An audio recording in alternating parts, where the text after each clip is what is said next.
할렐루야. 우리 찬양을 들으면서 이 특별한 감동이 있는 이유가 뭘까를 생각해 봤습니다. 우리 찬양대 대원들이 정말 하나님을 사랑하는 마음과 그 찬양의 감동에 푹 빠져서 찬양하니까 그 찬양 한 곡이 우리에게 큰 감동을 준다는 생각을 했습니다. 찬양대 정말 감사합니다. 참 좋죠. 우리 찬양대 찬양이 있는 정말 아름다운 찬양이 있는 예배가 되어서 정말 저도 무척 자랑스럽게 생각합니다. 미국의 국내 취약전 어머니회라는 모임이 있는데 거기에 회장을 맡은 엘리사 모간이 그 어린이 세계관에 대해서 유아 신경을 만들었습니다. 그 내용이 재밌어서 제가 한번 읽어드리겠습니다. 유아신경, 사도신경처럼 이제 만든 건데 내용은 뭐 아주 딴판입니다. 만약 내가 원한다면 그건 내 거야. 내가 네게 주었더라도 나중에 내 마음을 바꾸었다면 그건 내 거야. 내가 네게서 빼앗을 수 있다면 그건 내 거야. 내가 조금 전에 그걸 가지고 싶었다면 그건 내 거야.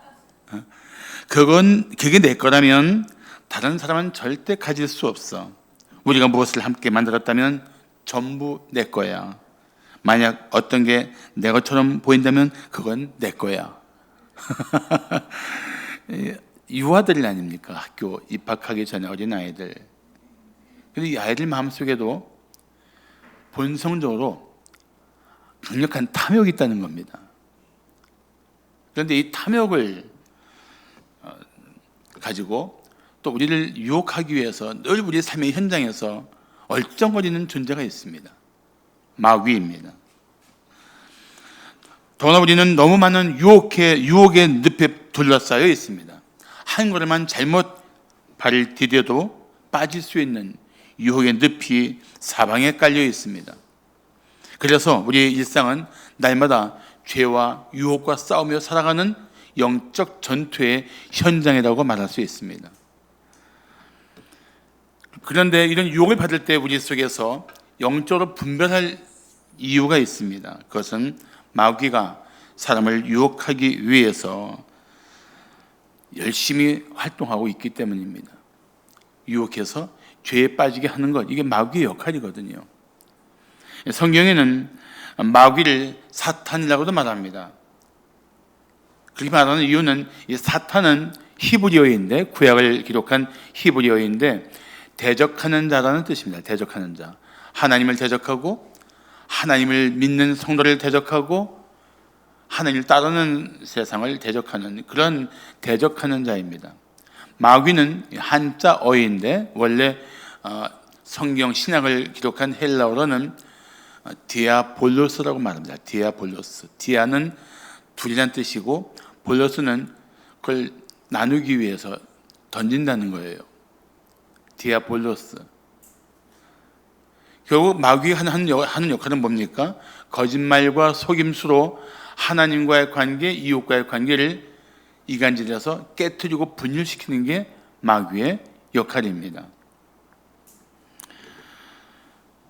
마귀는 스스로 유혹에 빠져서 허덕이는 사람은 아예 거들떠 보지도 않습니다. 누가 주 공격의 대상일까요? 하나님 앞에 거룩한 삶을 추구하며 몸부림치는 성도들이 유혹의 대상입니다. 그런 유혹에 빠뜨려 어떻게든지 하나님을 믿는 믿음에서 벗어나게 하는 것, 그게 마귀가 노리고 있는 점이라는 사실입니다. 미혹한다.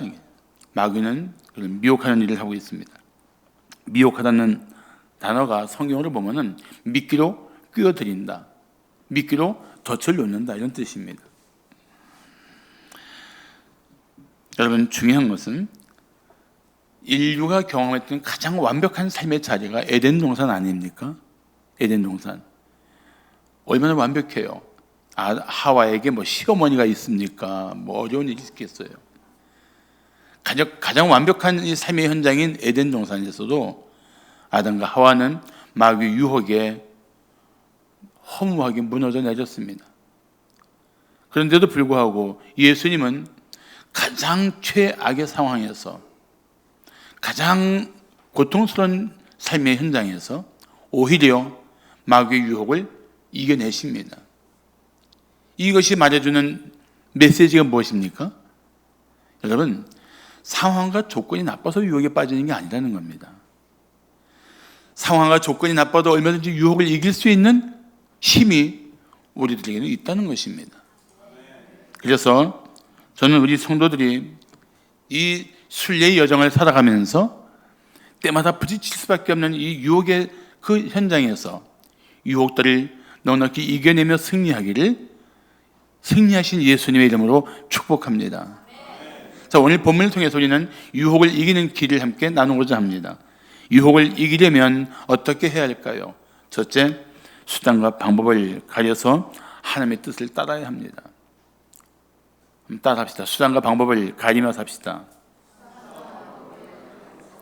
그리고 오직 하나님의 뜻을 따라 삽시다. 자, 40일을 밤낮으로 금식하신 예수님께 시험하는 자가 다가옵니다. 그 사람이 누굽니까? 그 존재가 누굽니까? 마귀예요. 마귀가 다가와서 한 말이 무엇입니까? 3절을 보시면 네가 만일 하나님의 아들이거든 명하여 이 돌들로 떡덩이가 되게 하라. 무려 40일 밤낮으로 금식하신 예수님께 이 시간 지금 가장 필요한 게 뭘까요? 맞습니다. 먹는 거예요. 먹는 겁니다. 먹고 마시는 것. 메시지 성경은 이 본문을 이렇게 말하고 있습니다. 그러다 금식하다 보니 허기가 극에 달했고 마귀는 첫 번째 시험에 그 점을 이용했다. 무슨 소리예요? 마귀는 우리의 절박한 사정을 이용하고 우리의 다급한 형편을 이용해서 유혹하기 위해 다가온다는 것입니다. 이렇게 절묘할 때 가장 필요한 것을 통해서 유혹을 하는 게 마귀의 악한 지혜입니다. 어떻게 하면 사람이 넘어질지를 마귀는 너무도 잘 알고 있습니다. 더군다나 마귀는 거짓말을 정말 잘합니다. 존재 자체가 거짓말이에요. 예수님의 존재 자체가 진리라면, 은혜라면 마귀는 그 존재 자체가 완전히 거짓입니다. 거짓말로 가득 찬 존재입니다. 진리가 결코 없습니다. 하나도 없어요.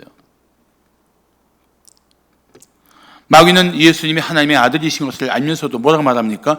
네가 만일 하나님의 아들이거든. 그건 인정하지 않는 게 아니에요. 유혹하기 위해서 말을 돌리는 거예요. 참 생각해보면 예수님도 유혹하려고 덤벼든 마귀라면은 하물며 우리를 덤벼드는데 그가 주저할 게 뭐가 있겠습니까? 정말 정신 바짝 차리고 살아야 됩니다. 누구든지 언제든지 유혹에 빠질 수 있어요. 그러니까 우리는 지금 영적인 순례자지 관광객이 아니잖아요. 그러니까 정말 정신 차리고 살아야 됩니다.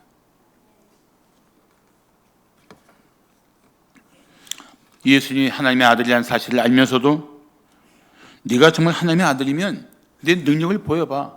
그래서 또 배고프잖아. 먹어야 되잖아. 그러니까 이 돌들에게 명령해서 떡이 되게 해서 먹어봐. 그렇게 접근하고 있는 거예요. 지금 배고프니까 네 필요를 채우기 위해서 수단과 방법을 가리지 말고 네 몸을 위해서 네가 급한 걸 해결하기 위해서 할 거 한번 해보라는 거예요. 여러분, 그런 식의 접근은 우리들에게도 늘상 있습니다. 너 지금 필요하잖아. 또 그거 해결해야 되잖아. 그러니까 내 능력과 지혜를 다 동원해서 할 수 있으면 내가 해서 이겨내야지. 넌 할 수 있어. 해봐. 하고 자기가 스스로 해결하고 자기 힘을 의지해서 자기 지혜로 이겨나도록 부추기는 역할이 마귀가 하는 일이에요, 사실. 인본주의 세상에서 이 마지막 때는 더 그런 일들이 강력해질 겁니다. 그런데 사람들이 이런 유혹에 정말 맥없이 넘어가고 있다는 것입니다. 그럼 이런 유혹을 이기려면, 이런 마귀의 관계를 이기려면 우리는 어떻게 해야 될까요? 예수님께서 본인을 보여주셨습니다. 4절을 보시면 예수님께서 말씀하십니다. 기록되었으되 사람이 떡으로만 살 것이 아니요 하나님의 입으로부터 나오는 모든 말씀으로 살 것이니라. 여기서 예수님이 떡을 부인하는 게 아니에요. 떡 없이도 산다는 게 아니에요. 떡으로만은 브레드 alone, 떡만 가지고 사는 게 아니다.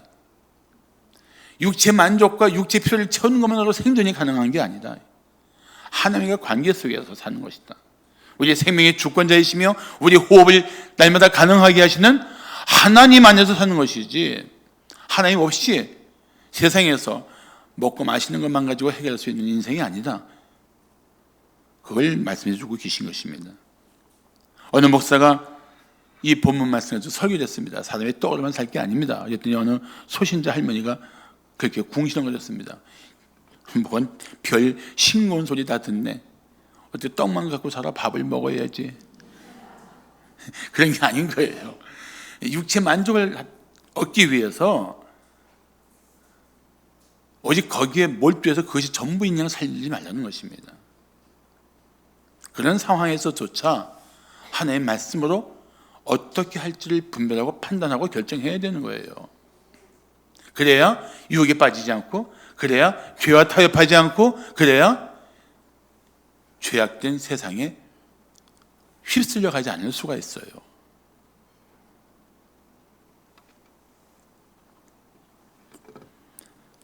성도가 이 악한 세상에서 생존할 때 그 생존의 비결은 무엇이냐? 하나님 말씀을 따라 사는 것입니다. 그리스도인은 아무리 힘겨운 상황이라도 수단과 방법을 가려야 합니다. 여러분, 이스라엘 백성이 광야에서 먹을 것이 없어 죽었습니까? 아닙니다. 아무것도 없는 그런 아무것도 없는 광야에서 그들의 생존 비결은 철저히 하나님이었습니다. 그들이 광야에서 죽은 것은 먹을 것이 없어 죽은 게 아니에요. 하나님을 향한 불신앙과 불순종 때문에 죽은 것입니다. 오늘날 우리 삶하고 뭐가 달라요? 재물이 없어서, 상황이 안 좋아서 죽을 것 같은 두려움이 있습니까? 마귀는 그런 두려움을 이용하는 거예요.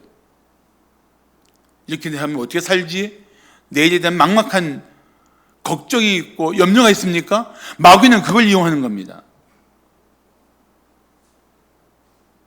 이럴 때일수록 우리가 정신 차리고 하나님 말씀을 붙들고 나의 삶을 여기까지 이끄신 하나님이 내 남은 생애 가운데 어떻게 일하실지를 바라보는 믿음으로 이겨내야 되는데, 그런 하나님과의 관계를 잃어버리면 그 순간에 우리는 유혹받을 수 있는 그런 벌판에 노출되는 거예요. 한순간에.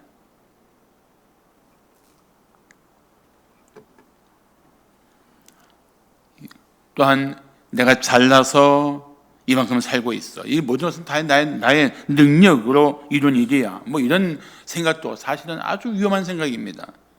하나님 없이 내 힘으로 살았고 내가 살 수 있다고 자기를 의지하는 그런 불신앙입니다. 예수님께서 이 절묘한 유혹의 순간에 하나님의 말씀으로 마귀의 유혹을 뿌리치셨습니다. 우리도 예수님처럼 하나님의 말씀을 붙들고 마귀의 유혹을 이기는 하나님의 사람들이 되어야 할 것입니다. 그 말씀으로 마귀의 유혹을 이길 수 있다는 사실을 믿습니까? 할렐루야. 믿어야 돼요. 어떤 경우에도 먹고 살기 위해서 무엇이든지 할 수 있다, 이런 생각은 버려야 합니다. 아무리 상황이 힘들어도 성도는 그 상황 속에서 하나님 말씀을 붙들고 어떻게 살아야 할지를 결정해야 합니다. 오히려 절박한 상황일수록 하나님의 말씀을 따라 살아야 합니다. 그러면 마귀의 유혹을 이겨낼 것입니다. 자, 유혹을 이기려면 어떻게 해야 할까요? 둘째, 잘못된 의심을 버리고 하나님을 신뢰해야 합니다. 뭘 버려요? 의심을 버려야 됩니다. 사람들은 이런 생각을 간혹 하기도 합니다. 하나님이 정말 나를 사랑하시는가? 하나님께서 나를 이 상황에서 건져주실까? 이렇게 묻는 마음속에 도사린 문제가 무엇인지 아십니까? 하나님을 향한 불신이에요. 그런 마음속에서 불신앙이 생기는 겁니다. 하나님의 변함없는 사랑을 의심하고 하나님의 전능하심을 의심하는 겁니다. 마귀는 수시로 하나님을 의심하게 합니다. 하나님 약속도 의심하게 합니다. 하나님이 지금까지 행하신 노는 일들에 대한 감사도 잊어버리게 합니다. 기억하지 못하게 합니다. 현실의 문제와 미래의 암울한 상황에만 정신을 잃게 만듭니다. 그래야 유혹하기 쉽거든요. 오늘 본문 5절과 6절을 보시면 이에 마귀가 예수를 거룩한 성으로 데려다가 성전 꼭대기에 세우고 이르되 네가 만일 하나님의 아들이거든, 똑같이 말하죠. 뛰어내리라. 기록되었으되 그가 너를 위하여, 하나님께서 너를 위하여 그의 사자들을, 천사들을 명하시리니 그 천사들이 손으로 너를 받들어 발이 돌에 부딪히지 않게 하리로다. 여기 주목할 게 뭡니까? 유혹하는 마귀가 성경을 인용하고 있어요. 근데 유혹의 목적이 뭡니까? 믿음을 떠나게 하고 파멸시키는 게 목적인데 하나님 말씀을 가지고 그렇게 이용하는 거예요. 그러니까 이 말씀을 제대로 인용했겠습니까? 이 말씀을 제대로 전하겠습니까? 절대 그럴 리가 없죠. 절대 그럴 리가 없어요. 지금 마귀가 하는 말의 핵심이 뭔지 아십니까? 너 정말 하나님의 아들이면은 뛰어내려봐. 하나님이 과연 너를 그렇게 천사를 보내서 네 발이 돌에 떨어져 다치지 않게 받쳐주시는지 한번 시험해봐. 이런 뜻이에요. 이게 믿고 뛰어내리라는 게 아니에요. 시험해봐.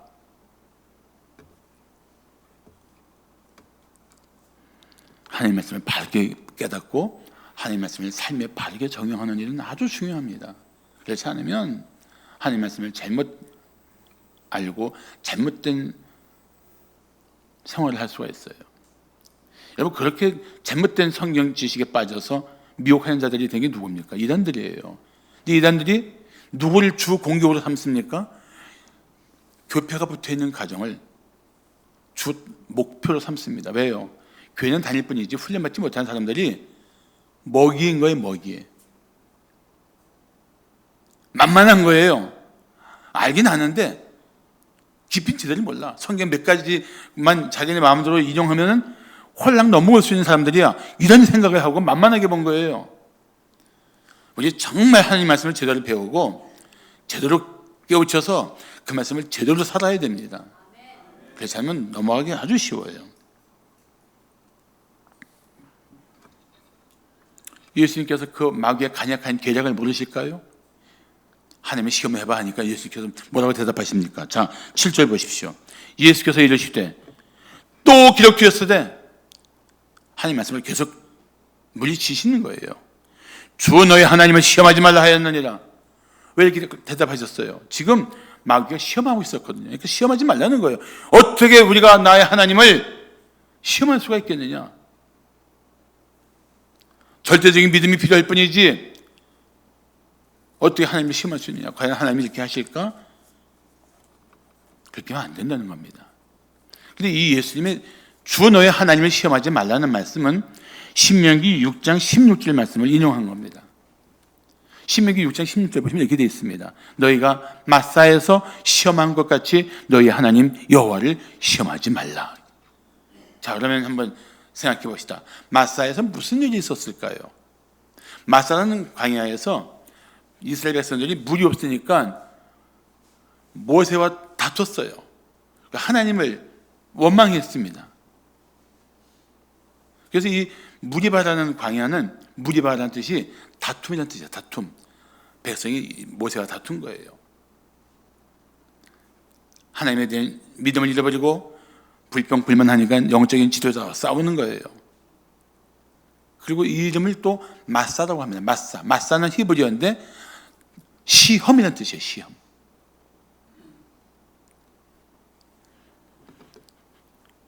리베디문 광야에 이르렀을 때 마실 물이 없으니까 백성들이 막 원망하고 모세와 싸웠습니다.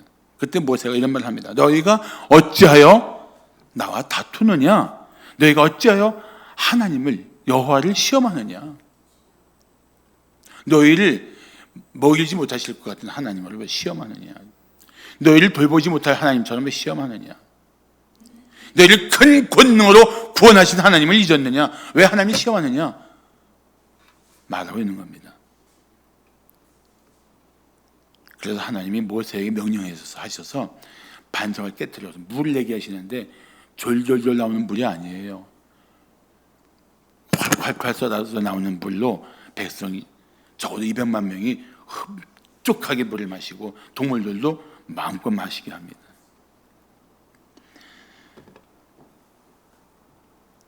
백성이 원망했던 이유를 출애굽기 17장 7절을 이렇게 밝게 말씀하고 있습니다. 그들이 여호와를 시험하여 이르기를 여호와께서 우리 중에 계신가 안 계신가 하였음이더라. 시험하는 게 뭐예요? 하나님이 과연 나와 함께 하시나? 하나님이 나를 돌보고 계신가? 하나님이 나를 건져 주실까? 이게 다 하나님을 향한 의심 가운데 하나님이 시험하는 마음이 되고 유혹에 빠질 수 있는 상태가 된다는 겁니다. 이거 굉장히 실질적인 문제고 우리 삶의 실상에서 늘 부딪히는 문제예요. 이게 성경 속의 이야기가 아니라 우리 삶의 현장에서 우리가 수시로 부딪히는 문제예요. 적당히 넘어갈 이야기가 결코 아니라는 것입니다. 사랑하는 성도 여러분, 어떤 어려움이 있고 힘겨워도 절대로 하나님의 사랑을 의심하지 마세요. 하나님 능력 의심하지 마세요. 하나님의 성품을 더 확고하게 붙들어야 이겨낼 수 있습니다. 지금도 마귀는 우리를 유혹할 때 하나님을 의심하게 합니다. 나를 왜 이 지경까지 오게 하셨는가? 하나님이 왜 나를 이 고통스러운 상황에서 건져주시지 않는가? 이런 마음은 마귀에 유혹하기 참 좋은 마음이에요. 얼른 내려놓고 이렇게 생각해야 됩니다. 나를 지극히 사랑하는 하나님이 이 상황 가운데서 나를 위한 놀라운 계획을 가지고 계셔. 믿습니까? 그런 마음 가지고 하나님을 더 주목해야 돼요. 따라합시다. 하나님은 모든 상황에서 나를 위한 최선의 계획을 가지고 계신다. 믿습니까? 그건 믿어야 돼요. 다윗이 악한 자들에게 심한 박해를 받을 때 그는 시편 31편 14절에서 이런 고백을 합니다. 여호와여, 그러하여도 나는 주께 의지하고 말하기를 주는 내 하나님이시라 하였나이다. 정말 악한 자들에게 둘러싸여서 내 인생이 여기서 이렇게 끝나는 게 아닌가 하는 그런 의식을 가지고 있을 수 있는 상황에서 그래도 주님은 내 하나님이십니다. 이게 뭡니까? 하나님만 신뢰하면서 이겨내고 있다는 거예요. 사랑하는 성도 여러분, 모든 상황에서 절대 하나님을 의심하지 말고 끝까지 신뢰하면서 유혹을 이겨내시기를 축복합니다. 마지막으로 유혹을 이기려면 어떻게 해야 할까요? 셋째, 헛된 기대를 버리고 하나님만 경배해야 합니다.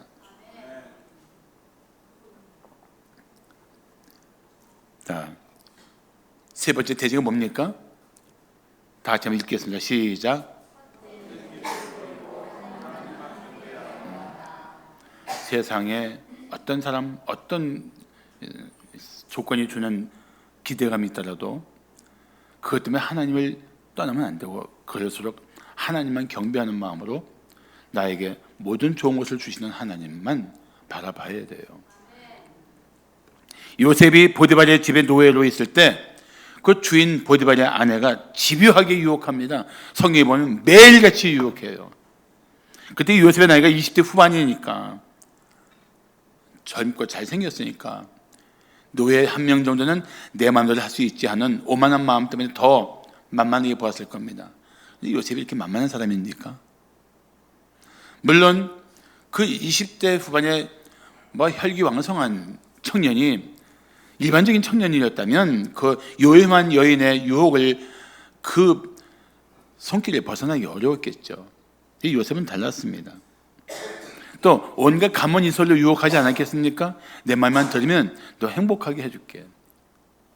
너 정말 최고의 삶을 살게 해줄게. 무슨 유혹인들 안 했겠어요. 또 요셉의 입장에서도 이미 보디발의 큰 신임을 받고 있는데 거기에 그 아내의 마음까지 얻으면 뭐 천하를 얻은 것 같지 않겠습니까? 얻어봤자 노예지만. 그런데 요셉은 이 여인의 이 끈질기고 집요한 유혹을 뿌리치며 이렇게 말했습니다. 내가 어찌 큰 악을 행하여 하나님께 죄를 지으리까. 이 순간에 하나님을 생각한 거예요. 왜 그랬습니까? 요셉은 그 마음속에 어떤 고난의 상황에서도 하나님이 주신 비전을 품고 살았던 사람입니다. 하나님의 뜻이 이루어질 때가 반드시 올 것을 믿고 기대하며 이겨냈던 사람이에요. 그런 사람을 누가 흔들 수가 있겠습니까? 그런 사람이 누가 이길 수 있겠어요? 그래서 요셉은 이 치명적인 순간에도, 이 치명적인 유혹의 순간에도 하나님을 생각했던 것입니다. 하나님을 의식한 거예요. 우리도 유혹의 순간에 하나님을 먼저 생각해야 합니다. 죄를 거부하고 이겨내야 합니다. 더 좋은 선택은, 최고의 선택은 유혹의 근처에 아예 얼쩡거리지 않는 겁니다. 가지 않는 거예요. 아예 눈길도 안 주는 거예요. 마귀는 예수님을 데리고 지극히 높은 산으로 가서 천하만국과 그 영광을 보여주면서 이렇게 말합니다. 만일 내게 엎드려 경배하면 이 모든 것을 내게 주리라. 이 얼마나 거짓말이 심합니까? 이 천하만국과 영광은 누구의 것입니까? 누구의 것이에요? 하로 시작해 하. 하나님이잖아요. 하나님의 것이에요. 마귀의 것이 아니에요. 그런데 자기 것처럼 거짓말 하잖아요. 자기가 줄 수 있는 것처럼 유혹하잖아요. 그래서 성경의 원어를 보면 참 재밌는 것이 있습니다. 그래서 네가 나를 경배하면이 현재형이 아니에요. 현재형은 뭡니까? 계속 경배하는 거예요. 여기 있는 동사는 이런 뜻입니다. 한 번만 해, 한 번만. 이번 한 번만 딱 눈 감고 나를 경배하면 이거 다 주겠어. 여러분, 이 딱 한 번만, 이번만, 이게 참 조심할 단어예요. 네, 이번 한 번만 이렇게 하고 다음부터는 잘해야지. 아니요. 이번부터 거절해야 돼요. 이번부터 손절해야 돼요. 이번 한 번에 이 시작을 우리는 경기를 하고 끊어버려야 돼요. 난 못해. 하나님이 두줘서 못해. 하나님께 받은 은혜가 너무 커서 못하겠어. 끊어야 되는 거예요.